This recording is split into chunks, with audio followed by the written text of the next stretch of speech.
Amjambo tena wandugu, ni mimi kijana wenu Meshak Sanganya Justin.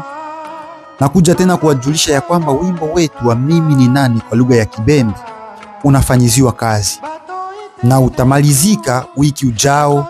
Utakuwa kwenye shene yetu ya YouTube Mzee Meshak Officiel, Mzee Meshak Officiel. Mwende kwa ile shene, mjiabone, mupartage kwa yeyote aliye karibu yenu, ili kwa pamoja tuende kubarikiwa kupitia wimbo wetu wa Mimi ni Nani kwa lugha ya Kibembe. Wimbo huu utakwenda kukumbusha mahali ambapo ulikuwa na mahali ambapo Mungu amekufikisha kwa siku ya leo. Najua kila mtu ana maisha yake ya zamani, anajua gisi aliishi na anajua mahali Mungu alimtoa na mahali alipo kwa sasa. Uende kukumbuka maisha yako ya kale ili mshukuru Mungu kwa siku ya leo. Asante, na Mungu aende kubariki na awe faraja katika maisha yako. Amen.